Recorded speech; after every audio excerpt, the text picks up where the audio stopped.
Allez, c'est la matinale de gestion de fortune, investissement conseil, profession CGP. Je suis avec Mélissa Annick. Mélissa, bonjour. Bonjour Frédéric. Mélissa, vous êtes responsable des partenariats chez Hypierre. Hypierre, c'est une plateforme sur le marché secondaire de l'immobilier. J'ai envie de vous poser une question un peu abrupte. Des plateformes, il y en a un certain nombre. Pour quelle raison, en tant que CGP, je travaillerais plutôt avec Hypierre plutôt qu'une autre plateforme ?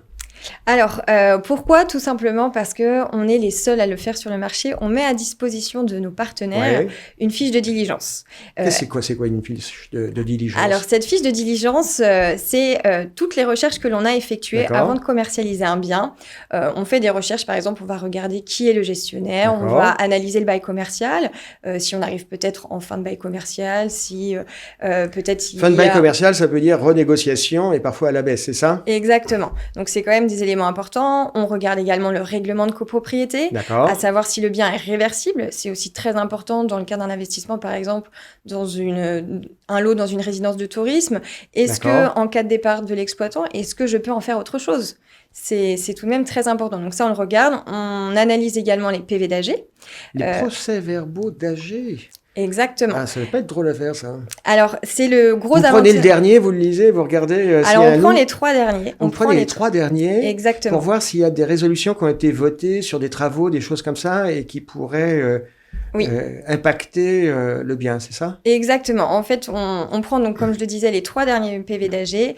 Pourquoi ? C'est pour voir donc, les travaux qui ont été votés récemment et peut-être des travaux qui ont été refusés lors d'une assemblée générale, mais qui vont peut-être être remis au vote dans les années à venir. C'est vraiment pour anticiper des futurs travaux qui sont importants pour l'investisseur. Bien sûr, ça peut changer la donne. Exactement. Ça reste une enveloppe travaux à prévoir. Donc ça, on regarde, on analyse vraiment les PV d'AG. Et si on a un doute sur le montant des travaux, on va contacter le syndic et on va voir avec eux quel budget à peu près à prévoir.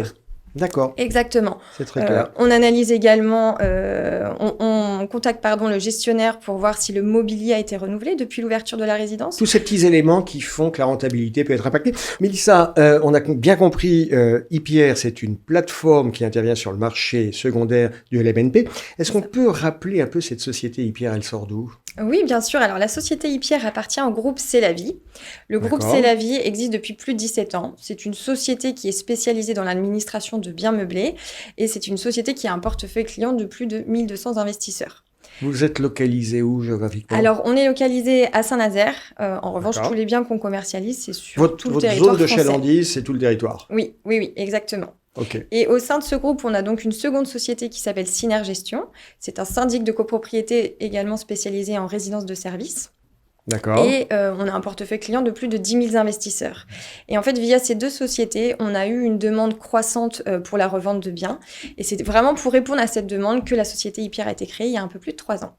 Mélissa, vous voyez passer au fil de l'année des centaines, des milliers de lots d'actifs. Quelles sont les erreurs les plus communes, que ce soit celles faites par les particuliers ou celles faites par les partenaires CGP ?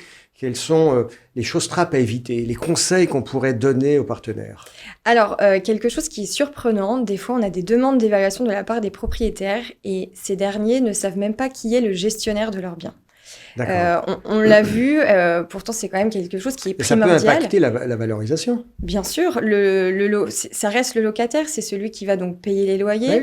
Oui. Il faut vérifier la solvabilité du locataire et on le voit, des fois on a des demandes, ils ont même la confusion entre le syndic et le gestionnaire. D'accord. Voilà, alors que par exemple, si vous louez votre appartement et que vous ne demandez... Enfin, c'est automatique. Oui, il y a solvabilité du locataire. On demande le contrat de travail, les bulletins de salaire au futur locataire. Eh bien ici, c'est pareil. Il faut vérifier la solvabilité de l'exploitant pour être certain qu'il va payer les loyers en totalité. Nous, on a un exemple concret dans le sud de la France, une résidence magnifique avec piscine au beau milieu des vignes. Donc sur le papier, c'est bien, les photos sont bien. Exactement, mais le gestionnaire a été incapable de payer les loyers pendant des années. Donc il y a vraiment des complications. Ah oui, ça casse la rentabilité. Exactement. Et aujourd'hui, les vendeurs sont amenés à vendre, mais presque 2 fois moins cher. Vous faites un scoring du gestionnaire, ça rentre dans vos prestations, c'est-à-dire vous dites celui-ci on le note bien, celui-ci on le note moins bien, ou c'est à moi en tant qu'investisseur de me documenter sur le gestionnaire? Alors, on fait vraiment toute une recherche sur Internet. On a tous les éléments. Après, encore une fois, avec le LMNP ancien, on peut avoir accès au compte d'exploitation, voir si la résidence fonctionne bien. Ouais. On a accès à beaucoup d'informations sur Internet, donc on peut vraiment avoir des éléments importants sur l'exploitant. Après, on le sait, il y a des gros gestionnaires, ils ont des très bonnes réputations. Ouais. On a des plus petits gestionnaires qui sont moins connus, mais qui fonctionnent très bien, avec qui on a également des contacts.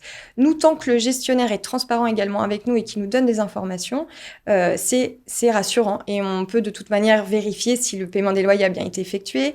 Même pendant le Covid, comment les gestionnaires ont réagi. Comment ils ont manœuvré, enfin comment ils ont fait pour naviguer. C'est ça, exactement. Et on l'a vu, certains gros gestionnaires, il y a eu des impayés, alors que des plus petits gestionnaires, mine de rien, ont réussi à s'en sortir et à payer les loyers convenablement. Donc c'est très important de vérifier le gestionnaire qui est finalement votre locataire. Oui, parce que parfois, effectivement, il y a un gestionnaire qui a un nom qui claque bien, c'est rassurant et en fait, il peut être fragile. C'est ça, exactement. Ok, ça, c'était l'erreur, le point de vigilance à avoir. Merci Mélissa, Annick, merci d'avoir été avec nous. Merci à bientôt.